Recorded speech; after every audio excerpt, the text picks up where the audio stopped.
은퇴 후 여러분의 일상은 어떠신가요? 아직 은퇴를 하지 않으신 분들도 한 번쯤은 생각해 보셔야 할 문제입니다. 저의 경우엔 은퇴를 하고 나서 한동안은 즐거웠지만 노는 것도 하루 이틀이지 참 지겹다는 생각이 많이 들더군요. 앞으로 살아갈 날들이 수십 년인데 이제는 하루 종일 앉아서 TV 보고 유튜브 보니 어떻게 남은 세월을 보내야 할지 막막하기도 했습니다. 자유시간이 아니라 오히려 저를 올가매는 족쇄처럼 느껴졌지요. 은퇴를 한 제 친구도 마찬가지였습니다. 저와 달리 그 친구는 연금도 부족하지 않고 자녀들도 독립을 해서 돈 들어갈 일이 많지 않은데도 요즘 너무 지루해서 우울증까지 왔다고 하더군요. 이런 걸 보면서 든 생각이 돈도 돈이지만 노후에 취미 하나 없으면 이 얼마나 답답하고 지루한 수십 년일까 참 한숨이 절로 나왔습니다. 하지만 저는 이제부터 알려드릴 이 취미들을 가진 후로부턴 심심할 틈 하나 없이 즐겁게 보내고 있는데요. 오늘은 노년에 돈 안 들고 평생 할 수 있는 행복한 취미생활 5가지를 소개해드리겠습니다. 첫 번째는 탁구입니다. 저는 정년퇴직 후 친구 따라서 탁구를 시작했는데 너무 재밌고 집중력도 길러졌는데요. 처음엔 무릎이 아파서 연골 주사도 맞고 했지만 무릎 보호대 차고 일주일에 2번씩 탁구 치러 가는 게 삶의 낙입니다. 은퇴하고 이 나이에 선수 생활 할 것도 아니고 천천히 배우니까 스트레스도 안 받으면서 체력 단련도 되더군요. 탁구가 최고라는 생각이 들었던 게 70대까지 가능한 건 물론이고 드물게 80대 분들도 계십니다. 하지만 숙련하는데 시간이 걸리니 탁구로 취미 생활을 시작하실 분들은 가급적 50대 초반에는 시작하시는 게 좋아 보입니다. 두 번째는 등산입니다. 자연을 벗삼아 둘레길 산책하는 등산이 최고라는 분들이 많은데요. 하지만 등산이 힘들다는 분들도 계셔 하나만 더 덧붙여 말씀드리겠습니다. 작은 텃밭이나 화단 가꾸는 일을 적극 추천해드리고 싶은데요. 몸을 계속 움직이게 되니 저절로 운동이 되고 식물에서 받는 정신적인 안정도 이루 말할 수 없습니다. 저도 식물 가꾸기를 시작한 이후 가꾸고 돌보며 결실을 맺는 보람도 거두니 노후가 참 풍요롭더군요. 세 번째는 독서입니다. 책을 읽는다고 하면 어렵게 생각하시는 분들이 많은데요. 나이가 들면 눈이 침침하고 피곤해서 젊었을 적 같지 않으니까요. 그래서 제가 추천해드리는 방식은 책 읽어주는 유튜브를 들으면서 산책하는 방법입니다. 듣는 것도 책을 읽는 재미난 방법 중 하나입니다. 종이책을 좋아하시는 분들은 도서관에서 책 보시는 것도 권해드리고 싶습니다. 도서관에서 주역 등 고전을 읽으며 마음도 수양할 수 있는 건 물론이고 무엇보다 도서관에서 책 읽는 건 공짜로 부담 없이 즐길 수 있으니까요. 네 번째는 악기 배우기입니다. 아무리 나이가 들어도 일단 도전하는 열정이 필요합니다. 악기 배워서 돈 벌 것도 아니고 상 받을 것도 아닌데 이것저것 따지다 아무것도 못해보고 인생이 끝날 수도 있습니다. 악기를 배우다가 포기하는 한이 있어도 일단 시작해보는 자세가 중요합니다. 한 살 한 살 나이가 들수록 기회는 2번 다시 오지 않습니다. 추천해드리고 싶은 악기는 피아노나 플루트인데요. 특히 피아노는 모든 음악의 기초라서 박자 세면서 연습도 해보시고 손가락 번호를 손가락에 붙여 연습해보시면서 보람을 느끼면 이보다 행복할 수가 없습니다. 5번째로 추천해드리고 싶은 취미는 명상입니다. 눈을 감고 천천히 명상하고 걷고 배우고 또 식단 관리도 같이 한다면 늙어감도 더 성숙해지는 계기로 받아들일 수가 있겠죠. 저 같은 경우엔 나이 들수록 젊었을 적 느끼지 못했던 것들을 많이 느끼게 되는 것 같습니다. 나이 50이 넘으면 인간관계가 더 중요해진다고 말씀하시는 분도 있고 외롭지 않으려면 옆에 사람이 있어야 한다고 말씀하시는 분도 있는데요. 틀렸습니다. 고독을 즐길 줄 모르는데 어떻게 행복을 알까요? 인간은 혼자 있을 때야 비로소 자기 자신을 발견하게 됩니다. 솔직히 나이 50 넘으니 혼자가 좋은 건 사실이지요. 근데 나중에 요양원 안 가고 70이 넘어서도 행복하게 노후를 보내려면 도대체 어떻게 해야 한단 말인지 아까 추천해드린 취미 생활 5개 이외에도 몇 개만 더 말씀을 드리도록 하겠습니다. 첫 번째로 습관을 만들어야 합니다. 70대의 가장 중요한 것은 신체 기능도 뇌 기능도 그대로 유지하는 것이죠. 현재 갖고 있는 신체의 모든 기능을 계속 사용하는 것입니다. 70대에 의도적으로 계속 사용하면 80대, 90대에 이르러서도 간병인을 부르는 시기를 늦출 수 있습니다. 하나의 예로 햇볕을 쬐는 습관이 사람을 절개합니다. 적당한 일광욕을 하는 습관도 의욕 저하를 방지하는 데에는 아주 효과적입니다. 사람의 의욕과 밀접한 관계가 있는 뇌 속 물질 세로토닌은 빛을 받으면 다량으로 생성됩니다. 고민이 있을 때 방 안에서 생각에 잠겨 있으면 기분도 가라앉게 됩니다. 그러나 밖으로 나와 햇볕을 받으면 기분이 가벼워지고 밝은 기분을 되찾을 수 있습니다. 이는 뇌 속에서 세로토닌이 작용하기 때문입니다. 그러나 일광욕이 부족하다고 해서 굳이 무언가를 할 필요는 없습니다. 고령자는 자외선으로 인해 기미가 생길 수 있으므로 의자에 앉아 선탠을 할 필요는 없습니다. 하루에 한 번은 방 밖으로 나가 햇볕을 받는 것이 좋습니다. 가장 쉬운 방법은 산책하는 것입니다. 산책하기 싫다면 마트에 가서 쇼핑하는 것도 한 가지 방법입니다.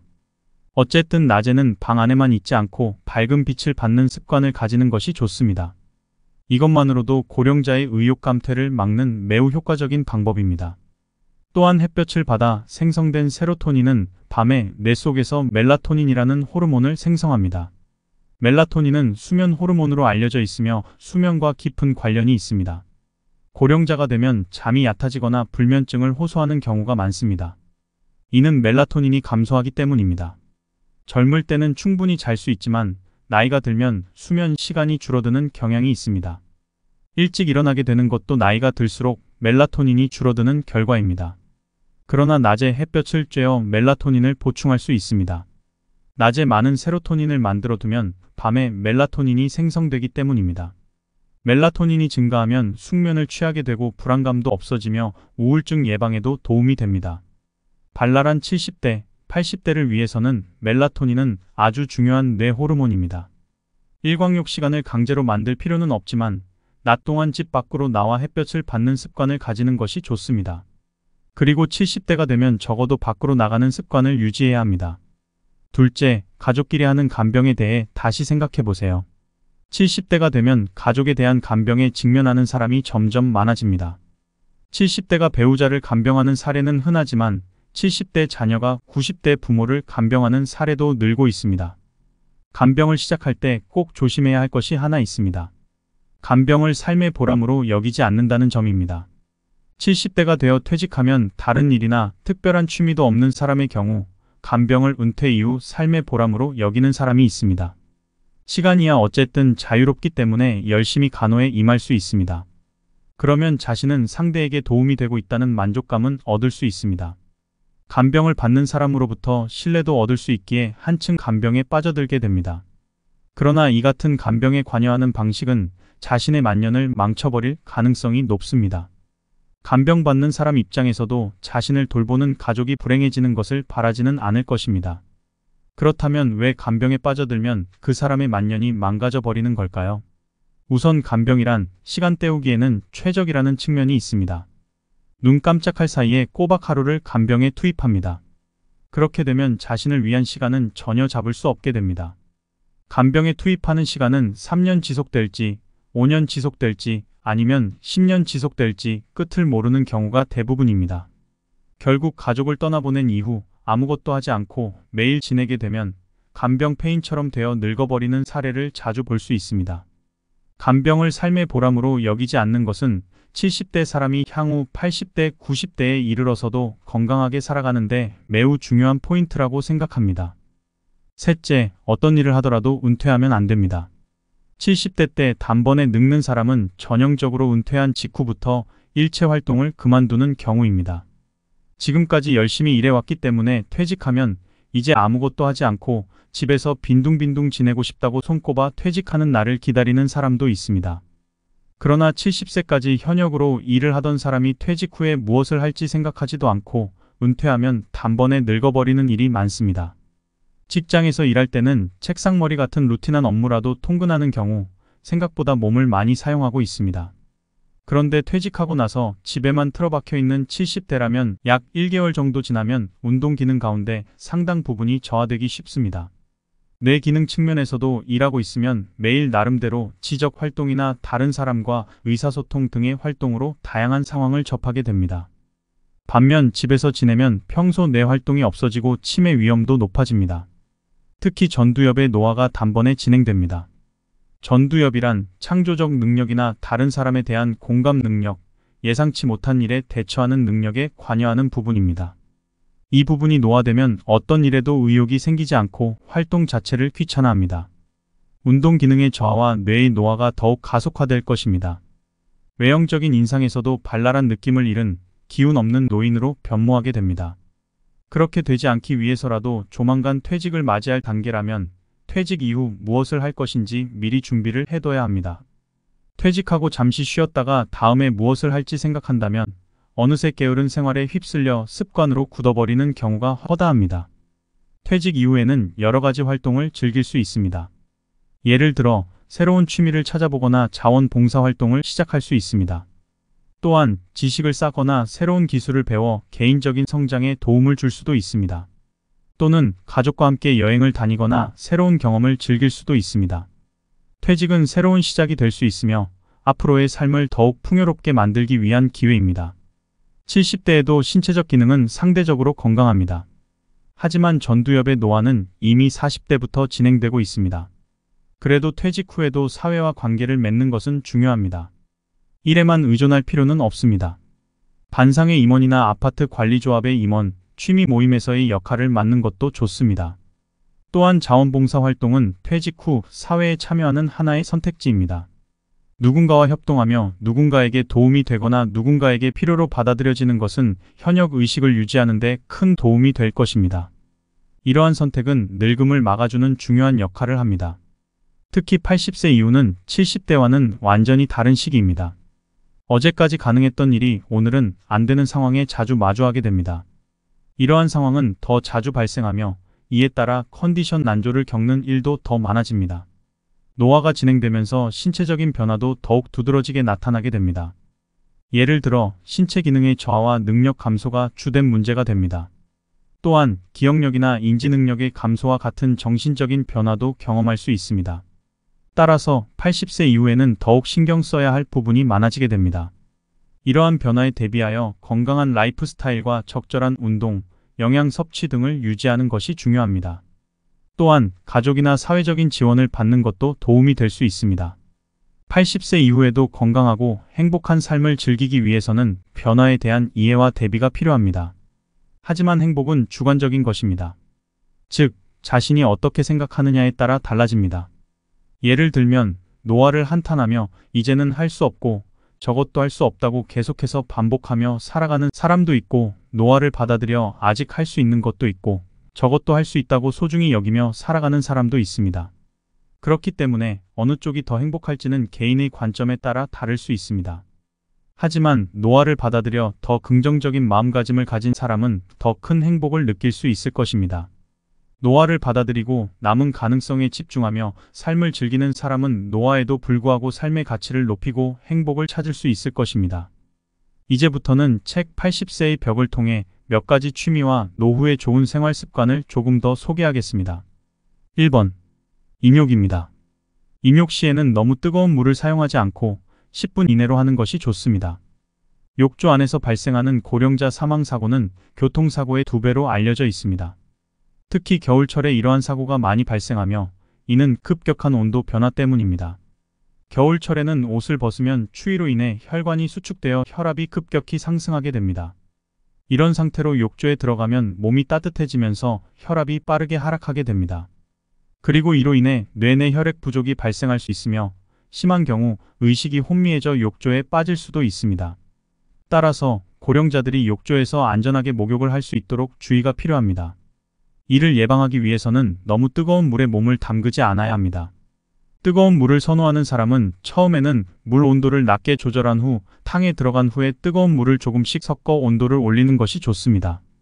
몸을 담그는 시간은 5분 정도로 적당하며 10분을 넘지 않도록 해야 합니다. 또한 천천히 일어나야 한다는 점도 기억해야 합니다. 가족과 함께 생활하는 경우 목욕하러 간다고 말해두는 것이 좋습니다. 뜨거운 물에 몸을 담그는 것은 피부 건강에 영향을 줄 수 있으므로 조심해야 합니다. 이를 예방하기 위해 물 온도를 조절하는 방법이 중요합니다. 처음에는 물 온도를 낮게 조절하여 탕에 들어갑니다. 그리고 조금씩 뜨거운 물을 섞어 온도를 올리는 것이 좋습니다. 이렇게 하면 몸에 미치는 영향을 최소화할 수 있습니다. 또한 몸을 담그는 시간에도 주의해야 합니다. 너무 오래 담그면 피부가 건조해질 수 있으므로 5분 정도로 제한하는 것이 좋습니다. 10분을 넘지 않도록 주의해야 합니다. 뿐만 아니라 일어날 때도 천천히 일어나야 합니다. 갑자기 일어나면 혈액순환이 원활하지 않을 수 있으니 주의가 필요합니다. 2번. 잠이 오지 않으면 자지 않아도 됩니다. 나이가 들면서 잠이 줄어들어 숙면을 취하기가 점점 어려워집니다. 또한 잠자리에서 일어날 때 다리가 불안정해져 낙상이나 골절 위험이 있을 뿐만 아니라 심한 경우에는 자리에서 일어나지 못할 수도 있습니다. 그래서 고령자들은 잠을 자는 데에 어려움을 겪는다는 점을 인식하고 안전을 위해 예방 조치를 취해야 합니다. 예를 들어 침대 주변에 낮은 등이나 적절한 조명을 설치하고 잠시 일어날 경우에는 지팡이나 보조기구를 사용하는 등의 방법을 고려할 수 있습니다. 이렇게 함으로써 고령자들은 더 안전하고 편안한 수면을 취할 수 있을 것입니다. 이때 잠이 오지 않는다고 생각하지만 실제로는 자고 있는 것이라고 합니다. 밤에 잠이 오지 않는다면 낮에 자는 것이 좋습니다. 피곤하다면 자고 졸리하다면 자는 방식은 80세를 넘은 고령자에게 맞춤형입니다. 이렇게 하면 취침 및 기상 시간에 얽매이지 않고 편안하게 수면을 취할 수 있습니다. 고령자들은 자신의 체력과 수면 패턴을 고려하여 적절한 수면 시간을 확보하는 것이 중요합니다. 피로를 푸는데 필요한 휴식을 충분히 취하면 건강과 행복에 도움이 됩니다. 3번. 웃으면 복이 옵니다. 19세기 미국의 심리학자 윌리엄 제임스는 이렇게 말했습니다. 오늘의 영상을 마무리하면서 이 말을 상기시켜 보겠습니다. 행복해서 웃는 것이 아니라 웃어서 행복해지는 것입니다. 인간의 뇌와 행동은 서로 밀접하게 연결되어 있습니다. 슬픈 생각을 하면 슬픈 표정이 되고 어려운 생각을 하면 찡그린 얼굴이 됩니다. 그렇다면 즐거울 때는 어떨까요? 당연히 웃는 표정이 됩니다. 하지만 이는 반대로 순서를 바꿔도 마찬가지입니다. 즉, 먼저 웃으면 뇌가 기분이 좋아져서 즐거운 일을 생각하기 시작합니다. 매일 아침 거울을 보면서 웃는 표정을 짓는 것은 어떨까요? 그렇게 하면 하루가 행복한 기분으로 시작될 것입니다. 이렇게 웃음을 통해 행복을 만들어가는 것은 소중한 일입니다. 4번. 릴렉스 호흡법으로 노화를 퇴치하는 것도 좋습니다. 방법은 간단합니다. 심호흡을 반복하면 됩니다. 먼저 차분히 코로 숨을 들이마십니다. 들이마신 공기를 폐가 아니라 아랫배까지 내려보냅니다. 자연히 배가 불룩해질 것입니다. 충분히 들이마셨다면 이번에는 입으로 숨을 내쉬면 됩니다. 하고 천천히 내쉬면서 뱃속의 공기를 남김없이 뱉어냅니다. 그리고 다시 코로 숨을 들이마십니다. 이 과정을 반복하면 됩니다. 의자에 앉아서 해도 되고 잠자기 전이나 일어나기 전에 침대에 누워서 해도 됩니다. 릴렉스 호흡법은 일반적으로 복식 호흡이라고도 불리며 이 호흡 방법을 실천하면 마음이 더욱 차분해지고 혈액순환을 촉진시키며 위장을 포함한 다양한 내장 기관의 기능 향상에 도움이 된다고 합니다.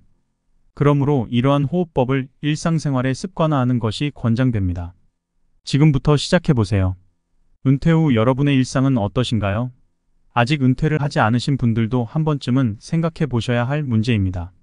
저의 경우엔 은퇴를 하고 나서 한동안은 즐거웠지만 노는 것도 하루 이틀이지 참 지겹다는 생각이 많이 들더군요. 앞으로 살아갈 날들이 수십 년인데 이제는 하루 종일 앉아서 TV 보고 유튜브 보니 어떻게 남은 세월을 보내야 할지 막막하기도 했습니다. 자유시간이 아니라 오히려 저를 올가매는 족쇄처럼 느껴졌지요. 은퇴를 한 제 친구도 마찬가지였습니다. 저와 달리 그 친구는 연금도 부족하지 않고 자녀들도 독립을 해서 돈 들어갈 일이 많지 않은데도 요즘 너무 지루해서 우울증까지 왔다고 하더군요. 이런 걸 보면서 든 생각이 돈도 돈이지만 노후에 취미 하나 없으면 이 얼마나 답답하고 지루한 수십 년일까 참 한숨이 절로 나왔습니다. 하지만 저는 이제부터 알려드릴 이 취미들을 가진 후로부턴 심심할 틈 하나 없이 즐겁게 보내고 있는데요. 오늘은 노년에 돈 안 들고 평생 할 수 있는 행복한 취미생활 5가지를 소개해드리겠습니다. 첫 번째는 탁구입니다. 저는 정년퇴직 후 친구 따라서 탁구를 시작했는데 너무 재밌고 집중력도 길러졌는데요. 처음엔 무릎이 아파서 연골 주사도 맞고 했지만 무릎 보호대 차고 일주일에 2번씩 탁구 치러 가는 게 삶의 낙입니다. 은퇴하고 이 나이에 선수 생활 할 것도 아니고 천천히 배우니까 스트레스도 안 받으면서 체력 단련도 되더군요. 탁구가 최고라는 생각이 들었던 게 70대까지 가능한 건 물론이고 드물게 80대 분들도 계십니다. 하지만 숙련하는데 시간이 걸리니 탁구로 취미 생활을 시작하실 분들은 가급적 50대 초반에는 시작하시는 게 좋아 보입니다. 두 번째는 등산입니다. 자연을 벗삼아 둘레길 산책하는 등산이 최고라는 분들이 많은데요. 하지만 등산이 힘들다는 분들도 계셔 하나만 더 덧붙여 말씀드리겠습니다. 작은 텃밭이나 화단 가꾸는 일을 적극 추천해드리고 싶은데요. 몸을 계속 움직이게 되니 저절로 운동이 되고 식물에서 받는 정신적인 안정도 이루 말할 수 없습니다. 저도 식물 가꾸기를 시작한 이후 가꾸고 돌보며 결실을 맺는 보람도 거두니 노후가 참 풍요롭더군요. 세 번째는 독서입니다. 책을 읽는다고 하면 어렵게 생각하시는 분들이 많은데요. 나이가 들면 눈이 침침하고 피곤해서 젊었을 적 같지 않으니까요. 그래서 제가 추천해드리는 방식은 책 읽어주는 유튜브를 들으면서 산책하는 방법입니다. 듣는 것도 책을 읽는 재미난 방법 중 하나입니다. 종이책을 좋아하시는 분들은 도서관에서 책 보시는 것도 권해드리고 싶습니다. 도서관에서 주역 등 고전을 읽으며 마음도 수양할 수 있는 건 물론이고 무엇보다 도서관에서 책 읽는 건 공짜로 부담 없이 즐길 수 있으니까요. 네 번째는 악기 배우기입니다. 아무리 나이가 들어도 일단 도전하는 열정이 필요합니다. 악기 배워서 돈 벌 것도 아니고 상 받을 것도 아닌데 이것저것 따지다 아무것도 못 해보고 인생이 끝날 수도 있습니다. 악기를 배우다가 포기하는 한이 있어도 일단 시작해보는 자세가 중요합니다. 한 살 한 살 나이가 들수록 기회는 두 번 다시 오지 않습니다. 추천해드리고 싶은 악기는 피아노나 플루트인데요. 특히 피아노는 모든 음악의 기초라서 박자 세면서 연습도 해보시고 손가락 번호를 손가락에 붙여 연습해보시면서 보람을 느끼면 이보다 행복할 수가 없습니다. 다섯 번째로 추천해드리고 싶은 취미는 명상입니다. 눈을 감고 천천히 명상하고 걷고 배우고 또 식단 관리도 같이 한다면 늙어감도 더 성숙해지는 계기로 받아들일 수가 있겠죠. 저 같은 경우엔 나이 들수록 젊었을 적 느끼지 못했던 것들을 많이 느끼게 되는 것 같습니다. 나이 50이 넘으면 인간관계가 더 중요해진다고 말씀하시는 분도 있고 외롭지 않으려면 옆에 사람이 있어야 한다고 말씀하시는 분도 있는데요. 틀렸습니다. 고독을 즐길 줄 모르는데 어떻게 행복을 알까요? 인간은 혼자 있을 때야 비로소 자기 자신을 발견하게 됩니다. 솔직히 나이 50 넘으니 혼자가 좋은 건 사실이지요. 근데 나중에 요양원 안 가고 70이 넘어서도 행복하게 노후를 보내려면 도대체 어떻게 해야 한단 말인지 아까 추천해드린 취미 생활 5개 이외에도 몇 개만 더 말씀을 드리도록 하겠습니다. 첫 번째로 습관을 만들어야 합니다. 70대의 가장 중요한 것은 신체 기능도 뇌 기능도 그대로 유지하는 것이죠. 현재 갖고 있는 신체의 모든 기능을 계속 사용하는 것입니다. 70대에 의도적으로 계속 사용하면 80대, 90대에 이르러서도 간병인을 부르는 시기를 늦출 수 있습니다. 하나의 예로 햇볕을 쬐는 습관이 사람을 젊게 합니다. 적당한 일광욕을 하는 습관도 의욕 저하를 방지하는 데에는 아주 효과적입니다. 사람의 의욕과 밀접한 관계가 있는 뇌 속 물질 세로토닌은 빛을 받으면 다량으로 생성됩니다. 고민이 있을 때 방 안에서 생각에 잠겨 있으면 기분도 가라앉게 됩니다. 그러나 밖으로 나와 햇볕을 받으면 기분이 가벼워지고 밝은 기분을 되찾을 수 있습니다. 이는 뇌 속에서 세로토닌이 작용하기 때문입니다. 그러나 일광욕이 부족하다고 해서 굳이 무언가를 할 필요는 없습니다. 고령자는 자외선으로 인해 기미가 생길 수 있으므로 의자에 앉아 선탠을 할 필요는 없습니다. 하루에 한 번은 방 밖으로 나가 햇볕을 받는 것이 좋습니다. 가장 쉬운 방법은 산책하는 것입니다. 산책하기 싫다면 마트에 가서 쇼핑하는 것도 한 가지 방법입니다. 어쨌든 낮에는 방 안에만 있지 않고 밝은 빛을 받는 습관을 가지는 것이 좋습니다. 이것만으로도 고령자의 의욕 감퇴를 막는 매우 효과적인 방법입니다. 또한 햇볕을 받아 생성된 세로토닌은 밤에 뇌 속에서 멜라토닌이라는 호르몬을 생성합니다. 멜라토닌은 수면 호르몬으로 알려져 있으며 수면과 깊은 관련이 있습니다. 고령자가 되면 잠이 얕아지거나 불면증을 호소하는 경우가 많습니다. 이는 멜라토닌이 감소하기 때문입니다. 젊을 때는 충분히 잘 수 있지만 나이가 들면 수면 시간이 줄어드는 경향이 있습니다. 일찍 일어나게 되는 것도 나이가 들수록 멜라토닌이 줄어드는 결과입니다. 그러나 낮에 햇볕을 쬐어 멜라토닌을 보충할 수 있습니다. 낮에 많은 세로토닌을 만들어두면 밤에 멜라토닌이 생성되기 때문입니다. 멜라토닌이 증가하면 숙면을 취하게 되고 불안감도 없어지며 우울증 예방에도 도움이 됩니다. 발랄한 70대, 80대를 위해서는 멜라토닌은 아주 중요한 뇌 호르몬입니다. 일광욕 시간을 강제로 만들 필요는 없지만 낮 동안 집 밖으로 나와 햇볕을 받는 습관을 가지는 것이 좋습니다. 그리고 70대가 되면 적어도 밖으로 나가는 습관을 유지해야 합니다. 둘째, 가족끼리 하는 간병에 대해 다시 생각해 보세요. 70대가 되면 가족에 대한 간병에 직면하는 사람이 점점 많아집니다. 70대가 배우자를 간병하는 사례는 흔하지만 70대 자녀가 90대 부모를 간병하는 사례도 늘고 있습니다. 간병을 시작할 때 꼭 조심해야 할 것이 하나 있습니다. 간병을 삶의 보람으로 여기지 않는다는 점입니다. 70대가 되어 퇴직하면 다른 일이나 특별한 취미도 없는 사람의 경우 간병을 은퇴 이후 삶의 보람으로 여기는 사람이 있습니다. 시간이야 어쨌든 자유롭기 때문에 열심히 간호에 임할 수 있습니다. 그러면 자신은 상대에게 도움이 되고 있다는 만족감은 얻을 수 있습니다. 간병을 받는 사람으로부터 신뢰도 얻을 수 있기에 한층 간병에 빠져들게 됩니다. 그러나 이 같은 간병에 관여하는 방식은 자신의 만년을 망쳐버릴 가능성이 높습니다. 간병받는 사람 입장에서도 자신을 돌보는 가족이 불행해지는 것을 바라지는 않을 것입니다. 그렇다면 왜 간병에 빠져들면 그 사람의 만년이 망가져 버리는 걸까요? 우선 간병이란 시간 때우기에는 최적이라는 측면이 있습니다. 눈 깜짝할 사이에 꼬박 하루를 간병에 투입합니다. 그렇게 되면 자신을 위한 시간은 전혀 잡을 수 없게 됩니다. 간병에 투입하는 시간은 3년 지속될지, 5년 지속될지, 아니면 10년 지속될지 끝을 모르는 경우가 대부분입니다. 결국 가족을 떠나보낸 이후 아무것도 하지 않고 매일 지내게 되면 간병 폐인처럼 되어 늙어버리는 사례를 자주 볼 수 있습니다.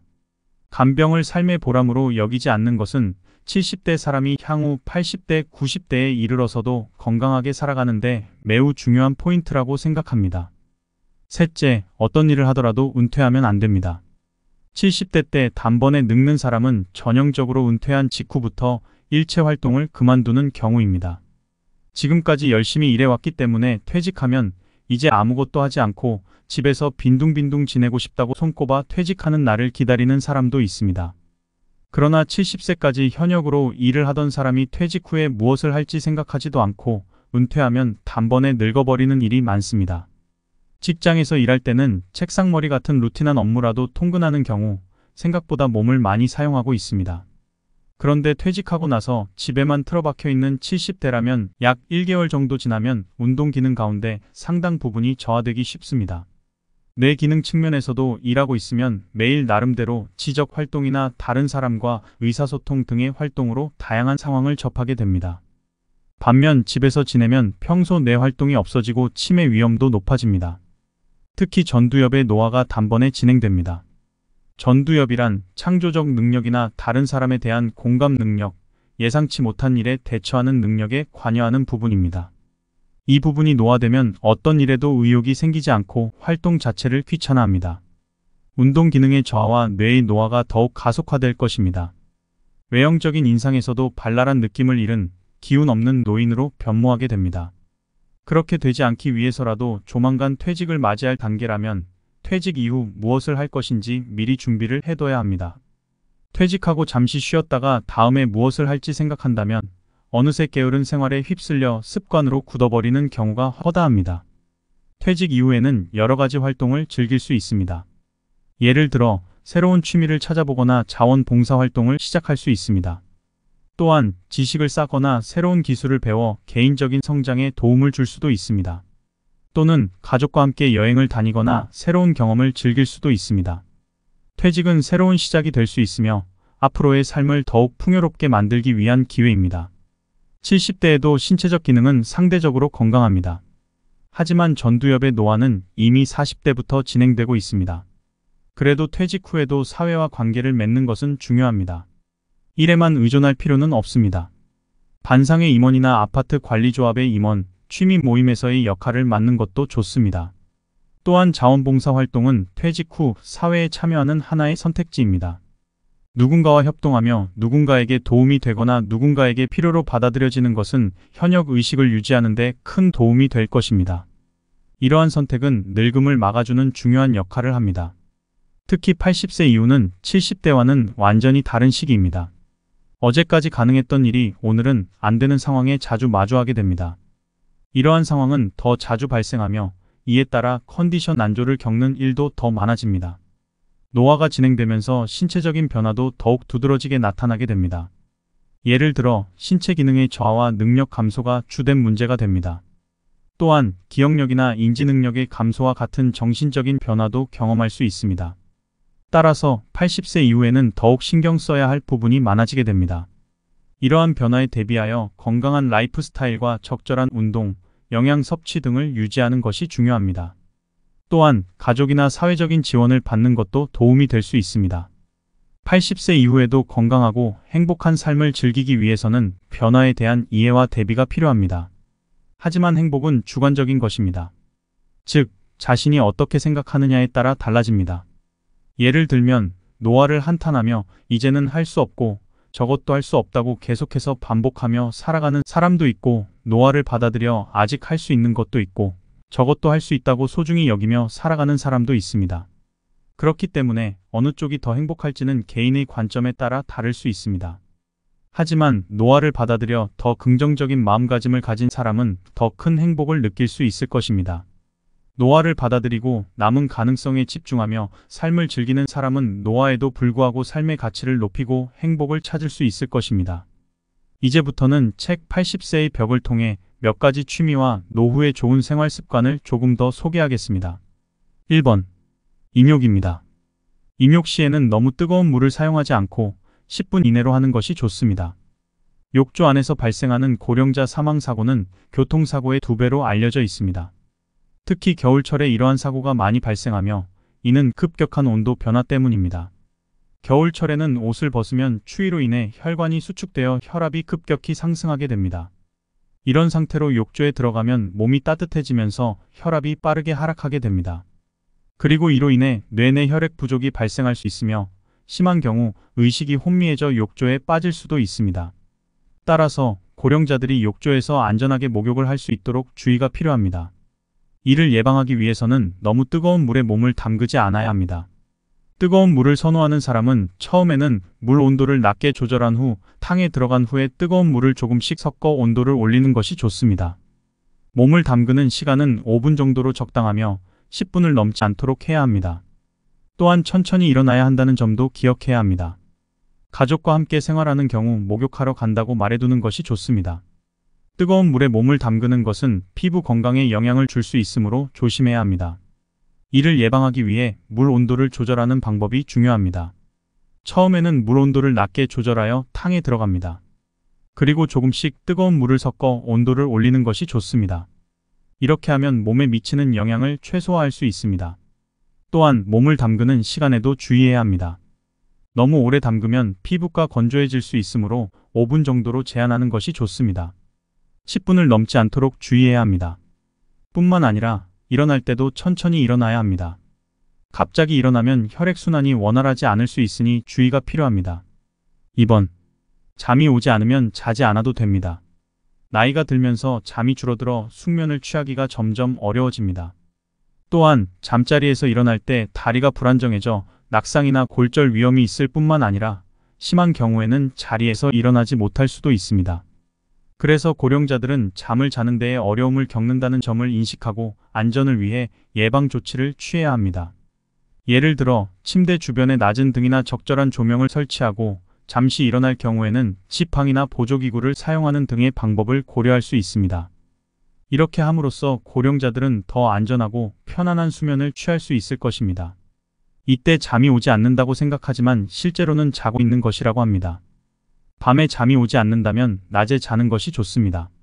피곤하다면 자고 졸리하다면 자는 방식은 80세를 넘은 고령자에게 맞춤형입니다. 이렇게 하면 취침 및 기상 시간에 얽매이지 않고 편안하게 수면을 취할 수 있습니다. 고령자들은 자신의 체력과 수면 패턴을 고려하여 적절한 수면 시간을 확보하는 것이 중요합니다. 피로를 푸는 데 필요한 휴식을 충분히 취하면 건강과 행복에 도움이 됩니다. 3번. 웃으면 복이 옵니다. 19세기 미국의 심리학자 윌리엄 제임스는 이렇게 말했습니다. 오늘의 영상을 마무리하면서 이 말을 상기시켜 보겠습니다. 행복해서 웃는 것이 아니라 웃어서 행복해지는 것입니다. 인간의 뇌와 행동은 서로 밀접하게 연결되어 있습니다. 슬픈 생각을 하면 슬픈 표정이 되고 어려운 생각을 하면 찡그린 얼굴이 됩니다. 그렇다면 즐거울 때는 어떨까요? 당연히 웃는 표정이 됩니다. 하지만 이는 반대로 순서를 바꿔도 마찬가지입니다. 즉, 먼저 웃으면 뇌가 기분이 좋아져서 즐거운 일을 생각하기 시작합니다. 매일 아침 거울을 보면서 웃는 표정을 짓는 것은 어떨까요? 그렇게 하면 하루가 행복한 기분으로 시작될 것입니다. 이렇게 웃음을 통해 행복을 만들어가는 것은 소중한 일입니다. 4번. 릴렉스 호흡법으로 노화를 퇴치하는 것도 좋습니다. 방법은 간단합니다. 심호흡을 반복하면 됩니다. 먼저 차분히 코로 숨을 들이마십니다. 들이마신 공기를 폐가 아니라 아랫배까지 내려보냅니다. 자연히 배가 불룩해질 것입니다. 충분히 들이마셨다면 이번에는 입으로 숨을 내쉬면 됩니다. 하고 천천히 내쉬면서 뱃속의 공기를 남김없이 뱉어냅니다. 그리고 다시 코로 숨을 들이마십니다. 이 과정을 반복하면 됩니다. 의자에 앉아서 해도 되고 잠자기 전이나 일어나기 전에 침대에 누워서 해도 됩니다. 릴렉스 호흡법은 일반적으로 복식호흡이라고도 불리며 이 호흡 방법을 실천하면 마음이 더욱 차분해지고 혈액순환을 촉진시키며 위장을 포함한 다양한 내장 기관의 기능 향상에 도움이 된다고 합니다. 그러므로 이러한 호흡법을 일상생활에 습관화하는 것이 권장됩니다. 지금부터 시작해보세요.